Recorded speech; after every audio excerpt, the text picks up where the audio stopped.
Am I the a-hole for refusing to include my stepbrother in my social life, resulting in him having no friends? My mom cheated on my dad with my stepdad. I know it's wrong, but because of how their relationship started, I went into the situation having made up my mind I would hate them. However, I found out that I'm going to have a stepbrother, John, so I thought I would be nice to him since it didn't have anything to do with the divorce. They moved into my city last summer from a nearby town, so my stepbrother would be joining my school as the new kid. We're in 11th grade, so everyone already knows each other and the social circles have been established since like elementary school, and nobody's nice to new kids. We've had assemblies because new kids have a hard time making friends. Because of this, my mom asked me to introduce John to my friends, which I agreed to because I don't want him to be alone. Well, John is a complete piece of turd, and he has been a piece of turd since the day I met him. He makes at least one comment a day about my stepdad is better than my dad. It makes jokes about my mom cheating. I've told my mom and she could not care less. It is telling me I need to learn how to figure it out on my own. I want to be clear that he is the one that started it. And he started saying stuff like this within an hour of meeting me. Since he came in the summer, we were arguing for like 3 months before school.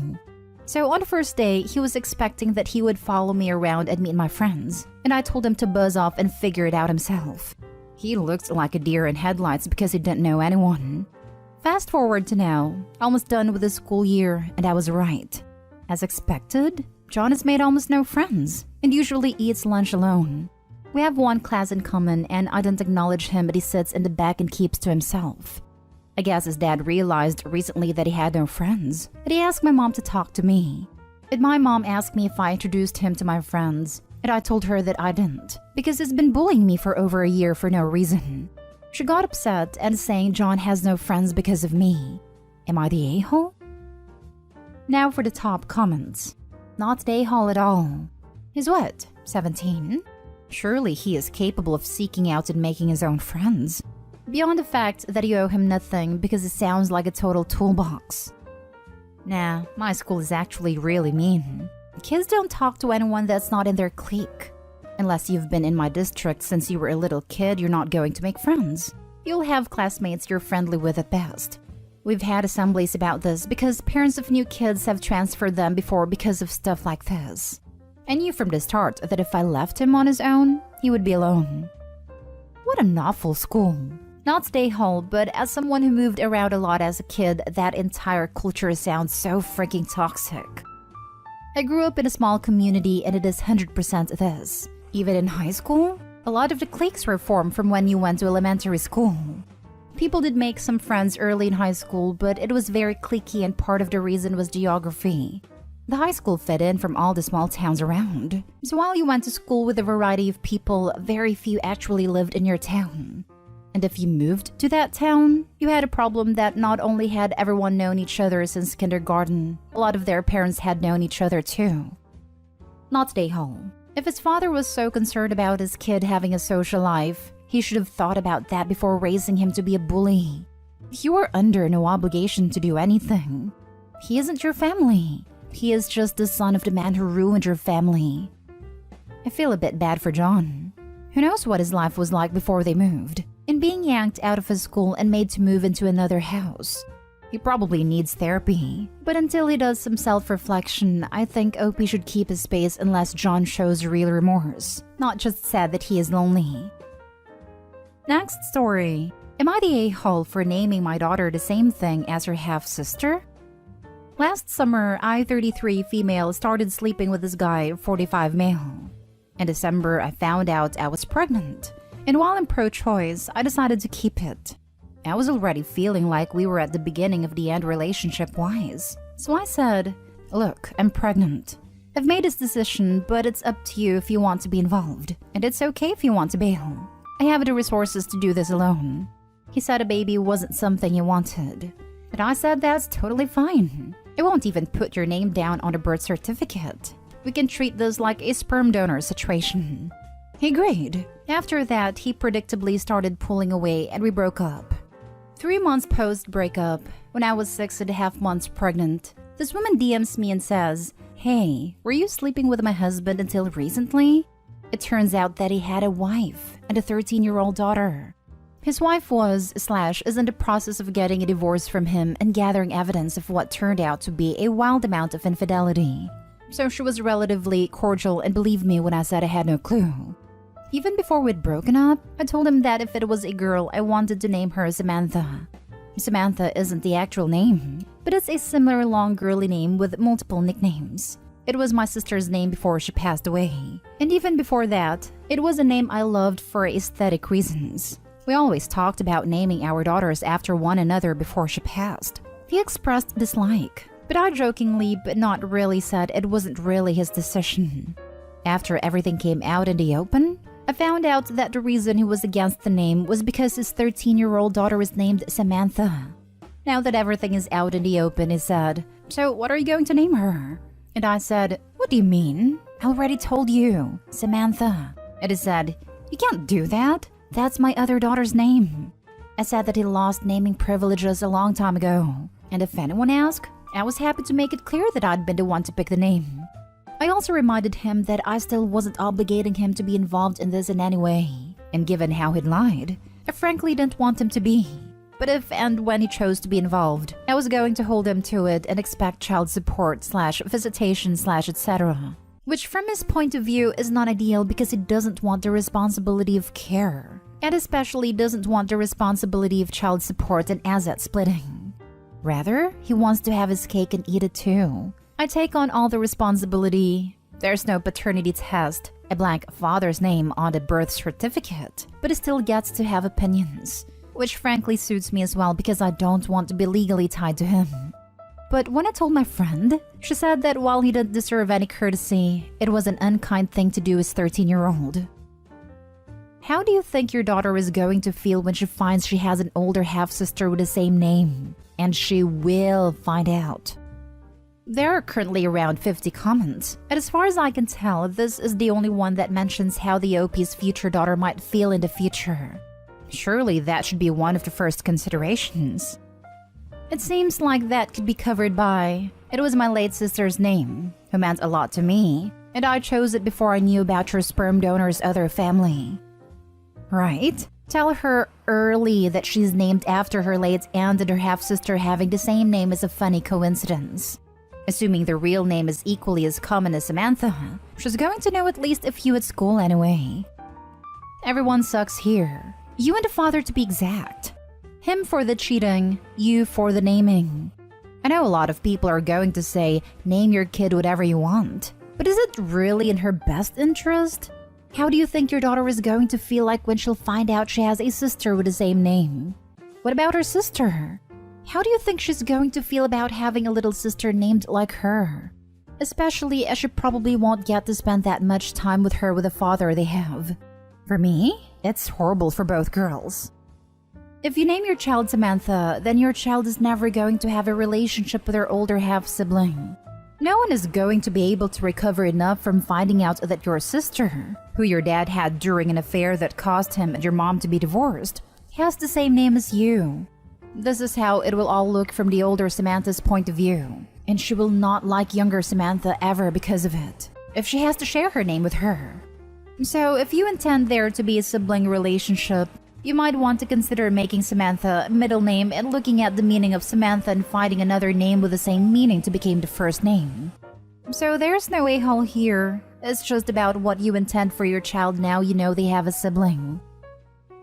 Next story is titled, "Am I the a-hole for skipping my mother's 5th wedding to go to a job interview at AITA?" For the past few months, I, 26 female, have been unemployed and desperate for a job, and I finally got an opportunity for a job at AITA, a popular British supermarket. But the date overlapped with my 52-year-old mother's 5th wedding. Over the span of my life, my mother has been in over 50 relationships, only 5 lasting more than 2 months. As a child, this really distressed me as I had many random men coming into my house frequently, and my mom was pretty much neglecting me throughout this. My dad left when I was 4 after my mother cheated on him with 6 guys. I found this out a lot later, and I didn't have contact with him until I was 18. After all of my mother's relationships and 4 divorces, she finally insists she has found the right man and invited me to their wedding 2 weeks before my interview, and I realized they were the same date. I figured that going to the interview would benefit me more than the wedding and decided to go to the interview instead. I assumed my mother wouldn't mind as I had attended every wedding before that, but I was wrong. She was very angry at me, and my whole family have been calling to tell me how much of an a-hole I am for missing my mother's big day. I did get the job though, and now I am financially stable enough to afford rent for my one-bedroom flat, and I do not regret a thing. Am I the a-hole? Not the a-hole. You'll catch the next one. Seriously, there's never been a more appropriate time to play that card. You got the job. Congrats. Tell mommy you'll catch her on wedding number 6. Thank you. I'm doing really well now, other than my family being mad. Not stay home. I have a rule. I attend only one of each of the major life event parties per person. You'll only see me at one of your weddings, one baby shower, one divorce party, one funeral.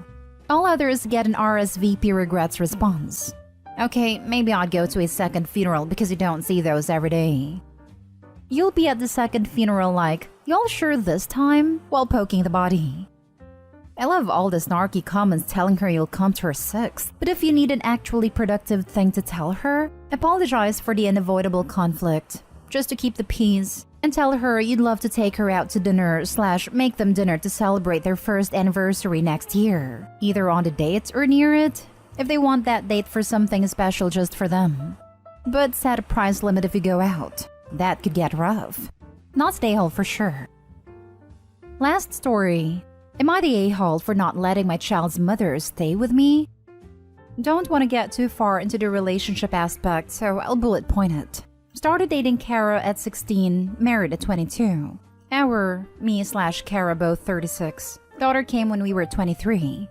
When our daughter was 6, Kara came to me asking for an open relationship. She said she had gotten bored and wasn't sure I was her forever person. I told her that wouldn't be happening. She said she wanted a divorce then.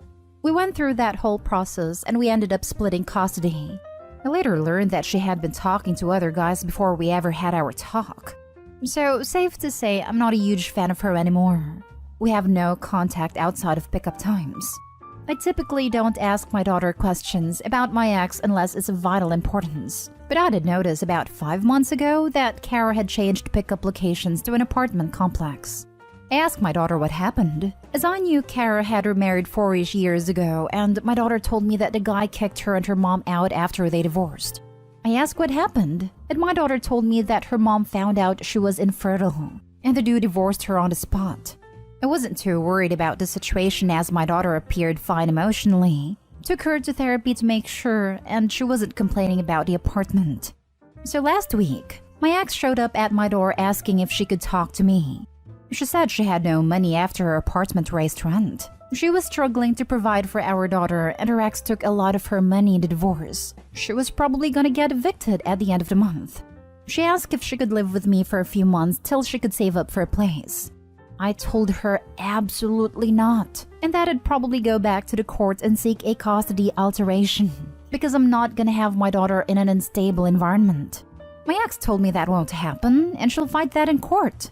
I told her she didn't have the money for rent, let alone a lawyer, so maybe she shouldn't fight it and instead work on finding somewhere to live. So my daughter has learned about the situation. I was speaking on the phone to my parents about it, and I think she overheard me. And she's furious at me, saying that we have plenty of space. I have a 5-bedroom house with an in-law suite in the basement. It's a walkout and it has a full kitchen. So my daughter thinks it's cruel I won't let her mom stay in the basement for a few months when we hardly go down there. I told her that wouldn't be happening as her mother has made her own decisions. It is not my responsibility. Also, I didn't say this to my daughter. I've become an attractive option to divorced women. Pool definitely helps. Lol. So I don't want my ex-wife living here because it could look bad to some of the women I hang out with. Kara texted me and offered to pay for utilities and do chores if that would change my mind. My daughter really wants me to help, but I don't feel like it. And I frankly don't really want to help this woman. I like my house situation the way it is. Am I the a-hole? Not stay home. But if you don't want to permanently damage your relationship with your daughter, I suggest going to a family therapist to work it out with her in a structured setting. She's 13, if I did the math correctly, and this is an impactful time in her life. If not handled properly, she could resent you for the rest of your life. Therapy isn't a magic wand you can wave to make the daughter feel okay about this. She's perfectly entitled to feel unhappy that her dad won't help her mom. That doesn't mean that Opie should move his ex in if he doesn't want to. Just that he can't wish away his daughter's feelings about that choice. This, 1,000 times this. Therapy has potential, but there are so many obstacles involved in getting proper therapy. Get therapy is usually what people say when they just don't want to deal with you anymore. Not that there aren't some genuinely concerned people out there, but they don't often know the obstacles involved. Not the a-hole for not letting your ex live with you. People saying you're the a-hole for this can't conceive of the problems with this. Don't let her move in. However, you're the a-hole for putting your daughter in the middle of this. Don't quiz her about your ex. She's now playing you because you established this possibility by pumping her for info. Agree. If he lets her move in, she'll never leave. The daughter will yell at him for kicking her mom out. Better to get full custody until the mom is able to get her own place and steady income. Not stay whole, but think of helping X out, for your daughter's sake. Not by letting her move in, but maybe a loan or a gift of money to help her get back on her feet. Once your daughter is 18, wash your hands of it. But consider it while your daughter is young. Bad idea to give X the money, because she will see Opie as a future bank account whenever she is in a difficult situation of her own making. Opie does not owe his ex a thing. She cheated on him and wanted a divorce. She made her bed and now needs to sleep in it. And she needs to stop using the daughter as leverage to play Opie and guilt trip him to let her move in. Do not let her move in, Opie, for your own sanity and stability of your bank account.